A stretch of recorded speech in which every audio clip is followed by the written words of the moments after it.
For jobs of £15,000 to £100,000, many organisations and recruiters will state a salary range for the successful applicant. It may say 20,000 to 28,000 or 40,000 to 47,000, dependent on experience.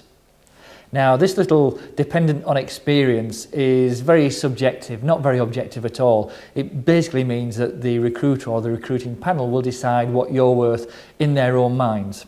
It could have nothing at all to do with your credibility, past expertise, and results achieved for previous employers.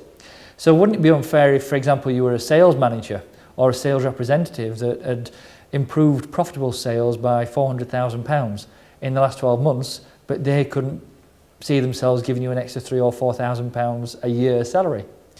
It's win-lose. So one thing to be aware of is before you go to interview, if there is a salary range being advertised, your question to the interviewer or interviewing panel is, this salary range, what is that dependent upon? It says dependent upon experience. And I'd really appreciate how that is calculated.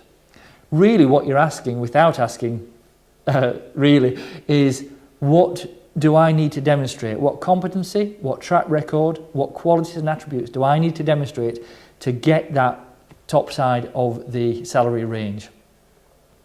Because if you are offered a job and they come back and the range was 20,000 to 28, and you're offered 20,000, if you have a mortgage and a family to look after, you may think, my goodness, I better take it just to get a job. But then you've lost £8,000 potentially from the outset before you even set foot in the office or the organisation.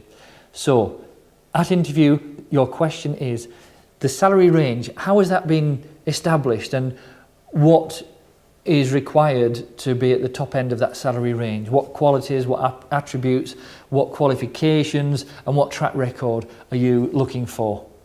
That will also help the recruiter understand that if they do want to offer you the job, they can come back with a £20,000 offer, but they know you're less likely to accept it because you've asked this question and demonstrated your competence and track record and credibility. Please think about how you can position yourself to be near or at the top of a salary range in an advert.